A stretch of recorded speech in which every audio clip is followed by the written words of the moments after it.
Dear students, in our last presentation, we have discussed nuclear detectors, different types of nuclear detectors, and among them, we have discussed in detail only one particular type of detectors which are called as gas-filled ionization detectors. And in my last presentation, I told you, or we discussed that the ionization current produced because of the interaction of the radiations with the material medium depends upon two factors. One is the nature of the radiation, that is the primary ionization, and the second one is applied voltage. How the ionization current depends upon applied voltage, that we have discussed in detail, and we came to know that a graph of ionization current versus applied voltage can be divided into 6 different regions. Now look at the graph and you recall your last class what we have discussed. Now I versus V curve. I means ionization current, V is applied voltage, and the graph is divided into 6 different regions. The first region, recombination region. Second one is ionization chamber region. Third one is proportional counter region. Fourth one is limited proportionality region. Fifth one Gregor-Muller region. And sixth one continuous discharge region. Among these 6 regions, only 3 regions will give information about the radiations which are entering into the detector. And those regions are ionization chamber region, proportional counter region, and Gregor-Muller region. And therefore, 3 different types of nuclear gas-filled ionization detectors were designed. The detectors which work in the voltage range of ionization chamber region are called as ionization detectors. Those detectors, those gas-filled detectors which work in the voltage region of proportional counter region, they are called as proportional counters. And those gas-filled ionization detectors which work at very high voltage range, at very high voltage region, which is we know that which is called as Gregor-Muller region, those detectors are called as Gregor-Muller counters. Therefore, there are 3 types of gas-filled ionization detectors. Among these 3, in your syllabus, there are, we are according to your syllabus, we are going to discuss in detail about 2 detectors which are proportional counters and Gregor-Muller counter. Proportional counter, you know that this detector, counter is nothing but another name for the detector. Proportional counter or the proportional detector, it works in proportional counter voltage region. Gregor-Muller counter, it works in Gregor-Muller voltage region. And in this presentation, we are going to discuss construction, working of these 2 important detectors or counters. First, let us discuss about the proportional counters. Proportional counter. Proportional counter is nothing but a type of gas-filled detector which work in proportional voltage region. Okay. It works on the principle of secondary ionization produced by the primary ions which are accelerated due to the sufficiently high voltage. Now this is the principle of proportional counter. In this particular voltage region, secondary ionization takes place. As a result, you are going to get a very high value of current.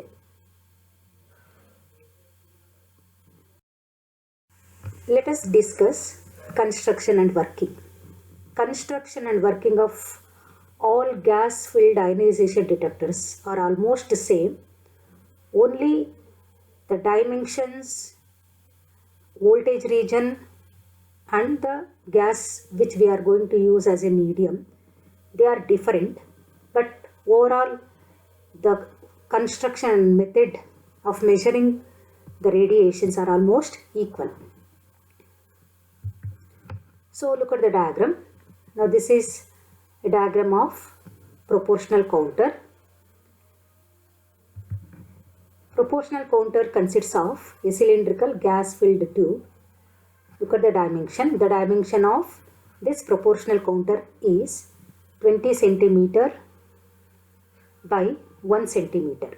Length and breadth of the cylinder. Now, in proportional counters, we are going to use 90% of argon gas and 10% of methane as the material medium, and they are filled in the cylindrical chamber at 1 atmospheric pressure, and this cylinder will act as a cathode, and at the center we will be having a thin metallic wire which acts as an anode. Okay, and it is provided with a window through which the radiations are allowed to enter into the chamber. Now this is about the construction of proportional counter, which is very simple. And now let us discuss the working. Now what happens in the counter? When the radiation enter into the tube at this voltage region, then it ionizes the gas. As a result, we are going to obtain positive ions and electrons.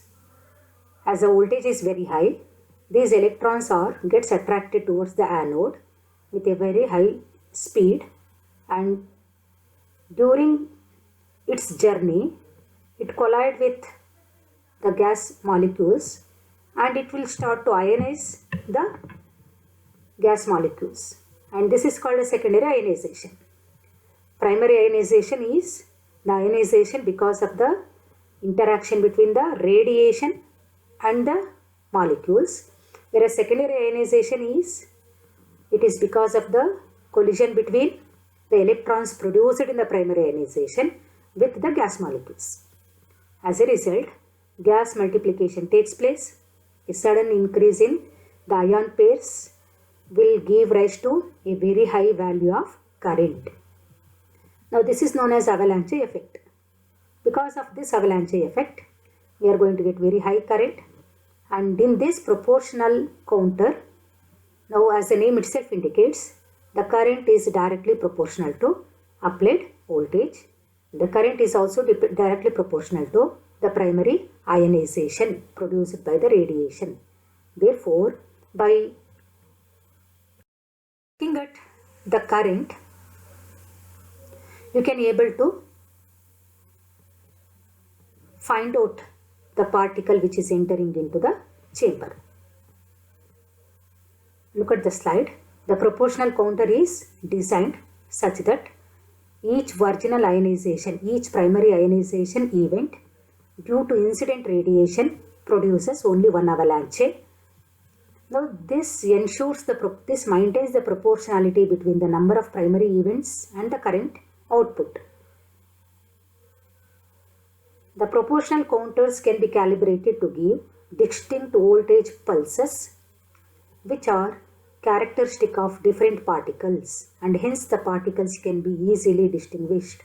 That means as an output we are going to get voltage pulses, and the magnitude of these pulses is different for different types of radiations. Therefore, By looking at the magnitude of these voltage pulses, we can able to identify the particles which are entering into the counter. Now this is the basic idea behind detecting the particles using proportional counters. Here we are going to use one expression which is nothing but the electric field inside the counter. And in a counter we are having cathode and anode.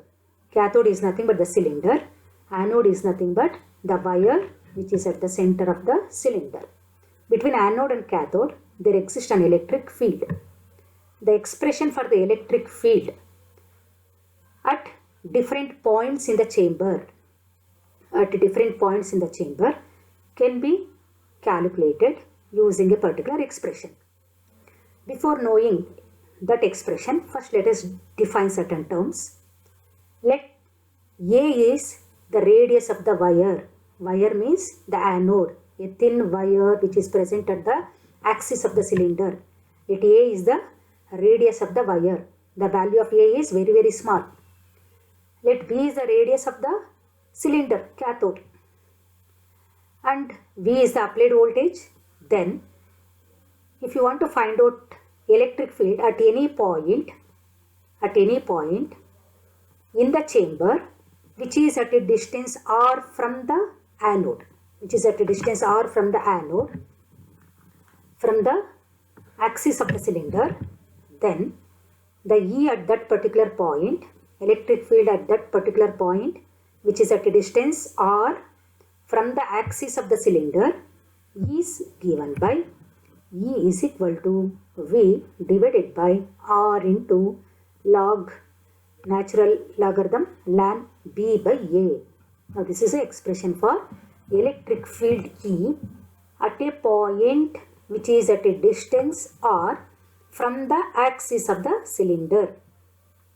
V divided by R ln B by A. Now here applied voltage B and A are constants. Only the variable is R, which is nothing but it depends upon where actually we are measuring the electric field. R can take different value. Therefore, E is equal to K by R, where K is constant and E is inversely proportional to 1 by R. That means as we move away from the axis of the cylinder, the electric field goes on decreases. And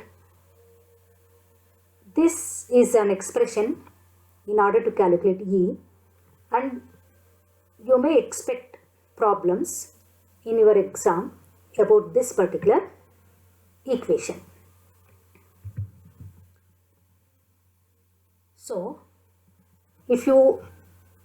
according to this expression, the electric field will be maximum when R takes its minimum value. The minimum value of R is nothing but the point on the surface of the anode. Therefore, the field near the anode will be very strong, and as a result, the avalanche of electron pairs is maximum near anode. Okay, secondary ionization is maximum around the anode because the electric field is very high around the anode compared to the points which are far away from the anode.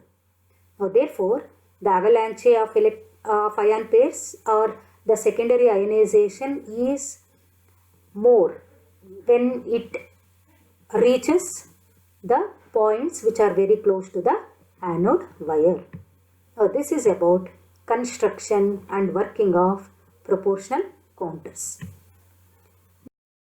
We have to discuss another counter, another detector, which is called as Gregor-Muller counter. Gregor-Muller counter is also called as GM counter.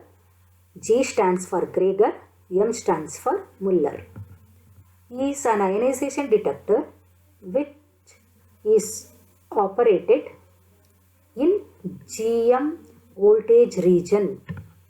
Okay, Now this was developed by, as the name itself indicates, this was developed by Hans Geiger and W. Muller in 1928. In GM counter, the gas multiplication is very large compared to proportional counter, and as a result, a single primary ionization is sufficient to give a large amount of current. And here this GM counter, it cannot able to identify the radiations which are entering into the chamber. It just give the presence of the radiations. Okay. Now let us discuss the construction and working of GM counter. Now GM counter consists of cylindrical metal chamber. I told that the construction of all gas filled ionization detectors are almost same. Now here the dimension of the cylinder is 15 to look at the dimension. Length of the tube, length of the cylindrical tube, which is also called as GM tube, is between 15 and 50 centimeter, and usually this GM tube is made up of copper or aluminium, and it acts as a cathode. And in the GM tube, now we are going to fill 90% of noble gas. You know different types of noble gas. You can use argon, helium, neon, any one of the noble gas. 90% of noble gas, and we are going to use one more component, and the noble gas is called as primary gas. Now this is having main role primary, therefore it is called as principal gas. Along with this principal gas, we are going to use one more compound, one more gas, which is nothing but we call that as quenching agent. Now the quenching agent can be an alcohol or halogen. Now we are going to mix these two and we are going to fill them in the GM tube. 90% of noble gas, they are also called as principal gas, and only a 10% of another component we are going to use. Those components are called as quenching agents. You can use alcohol or halogen as quenching agents. We are going to discuss what is the meaning of quenching and what are the role of quenching agents in coming slides. Okay. Then this GM counter is also consists of a tungsten wire which is taken as an anode, and it is provided with a window made up of mica, and through this window we are going to allow the radiations. And you know that now this Geiger-Muller counter, it works in Geiger-Muller region, which is a very high voltage region, and therefore a potential of about 1000 volt is applied between anode and cathode. Now this is about the construction and working of GM counter. Now you can understand the construction by looking at the diagram. Look at the diagram. Now this diagram will help you to understand the construction of GM counter. There is one more diagram. Look at this. The second diagram. Now this is almost similar to what you are going to use in your laboratory. We are going to place the source in front of the window. And through the window the radiations enter into the tube and the ionization takes place, and that is connected to the counting system, and it will give the readings. Now let us see working. When a particle, that means when the radiation it enters into the GM counter, it ionizes the atoms, and we are going to get positive charged ions and electrons. Since the electrons produced in a very high potential difference, they are immediately gets attracted towards the anode with a very high kinetic energy, and it moves with a great speed towards the anode, and during its journey it will collide with the other gas molecules and it will cause a secondary ionization, and this takes place in a very short time. As a result, avalanche of electron takes place. Because of the secondary ionization, we are going to get another set of positive ions and electrons. These electrons, which are produced after the secondary ionization, will also get accelerated towards the anode, and they will cause us further ionization. Now, that is called a second avalanche. As a result, though this process continue, we will be having first avalanche due because of the primary ionization, second avalanche because of the electrons from the first secondary ionization, third avalanche because of the electrons from second secondary ionization. Like this, like a chain reaction, the ionization will take place all along the length of the anode because of the very high potential difference between cathode and anode. As a result, now within a very short interval of time, we are going to have a very high value of current. We are going to see the production of a large number of positive ions and electron pairs, and this particular process is called as Gregor discharge.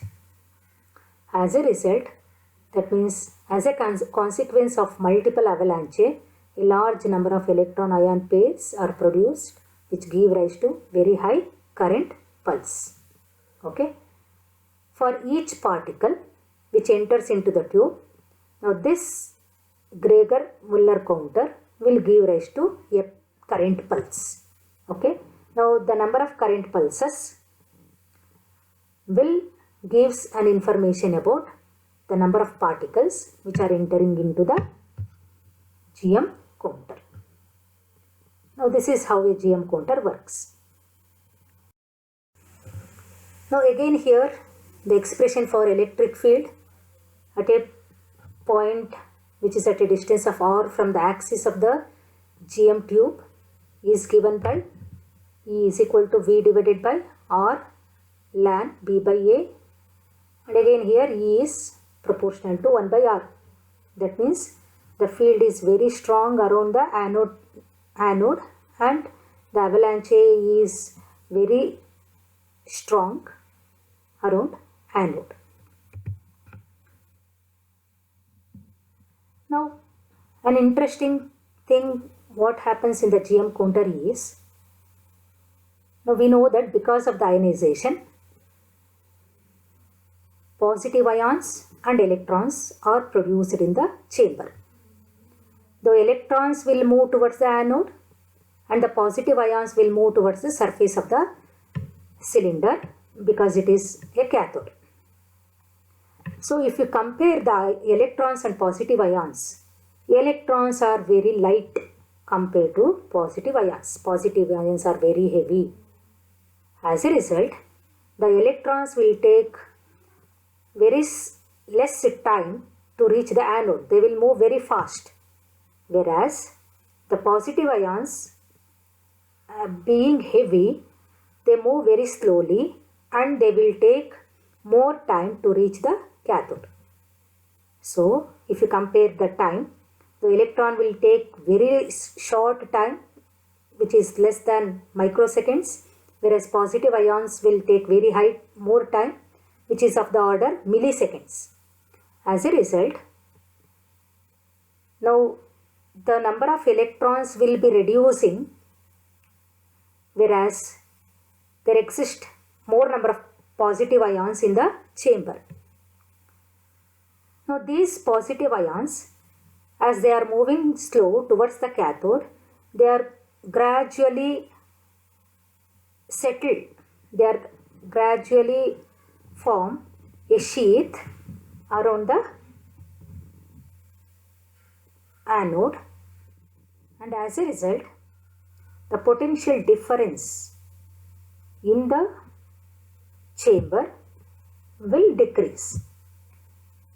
The sheath formed by the positive ions, the positive ions will accumulate around the anode, and this reduces the potential difference between the anode and cathode. And when the potential difference is less than the Gregor-Muller region range, now the GM counter will not be able to detect the particle.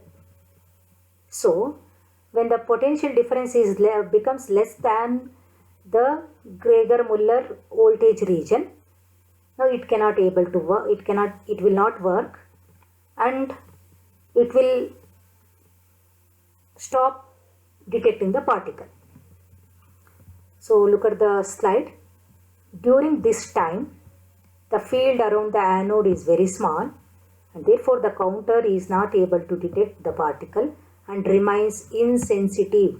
That means even though the radiations are entering in this period, it cannot able to detect the particle, and therefore this particular time which the GM counter is inactive is called as dead time.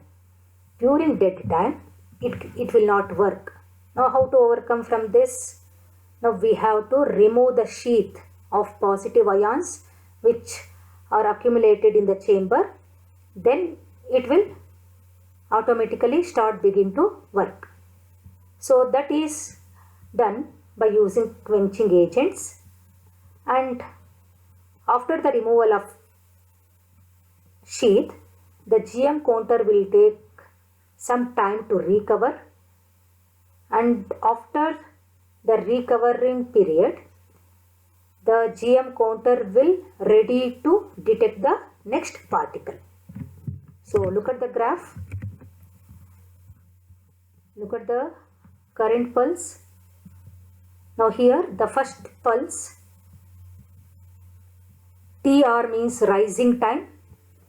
The pulse height rises and then the pulse height become equal to 0. Okay. Now that means this is the dead time of a GM counter. Then because of with the help of quenching agents we are going to remove the sheath, and as a result it will take some time to remove the sheath, and this time is called as recovery time. After this time again you are going to get back the original pulse. Now therefore the time which is equal to dead time plus recovery time is called as resolving time of a GM counter. Now during this period now it will not detect the particle. Okay. Let us discuss about the quenching in detail. Graph. Okay. Now A to B is nothing but proportional counter region, and when the voltage is less than the voltage at point A, the voltage region is in ionization chamber region. Okay, and therefore now when the voltage is increased after B, then this particular region is actual GM counter region. Okay, so B denotes the beginning of the Gregor-Muller region, in which all the primary events produced in the counter are recorded. The flat region BC is called as a plateau of the GM counter because this is the actual GM counter region Okay, now in this region of the operation of the, no, this is the region of the operation of the counter. That means now we have to use the GM counter in this particular voltage region, that means between B and C. Now, between B and C we will be having a range of voltages. Instead of setting the voltage to different values, here we are going to define one particular voltage, which is the center of the plateau. The voltage at the center of this plateau region is called as operating voltage, and when the Gregor-Muller is set to this operating voltage, now it will effectively detect the particle. Okay, now that particular voltage is called as operating voltage. You recall your experiment, what you have experienced in your laboratory. Now we have determined the threshold voltage and the operating voltage. Okay, if the voltage is increased beyond the plateau, then continuous discharge will take place, and this happens even in the absence of the radiation, and therefore it is not useful information. Now this is about the characteristics of a GM counter. Now let us discuss the uses and the disadvantages of GM counter, and this is the last topic of this particular chapter, nuclear detectors. Uses. Now GM counter requires very little amplification because the ionization current what we are going to get as an output is very high. As a result, it requires no amplification, or we can say that it requires a very little amplification. Therefore, this is one of the advantage of using GM counter. Second one is GM counter is inexpensive. The cost is very small, very less, and it is reliable, portable, and it is very simple, and you can fabricate this GM counter in various shapes. It is used to detect beta and gamma rays. It is also used in uranium prospecting and health protecting operations, and it also used in measuring cosmic ray intensity and in recording cosmic ray events. Now these are the uses of GM counter. Now let us look at the disadvantages. Now it cannot provide information about the type of the particle causing the current pulse. Now this is a main disadvantage. You can able to detect whether the source is emitting radiations or not, but you cannot able to detect which particular particle is coming out from the source and entering into the GM counter. Now this is the main disadvantage of GM counter. And also, as we have discussed in construction and working, now it is insensitive during dead time. Now during dead time, now it will not able to give the output. Now this is one more disadvantage of GM counter. They have very low intrinsic efficiency for detecting gamma radiations. Now the efficiency of the GM counter in detecting gamma radiation is very, very small. Now these are the disadvantages of GM counter. Now according to your syllabus, now we have completed each and every topic of the nuclear detectors. Now we left with only one chapter, which is nothing but nuclear accelerators. Now that I am going to do in the next presentation. Okay, thank you.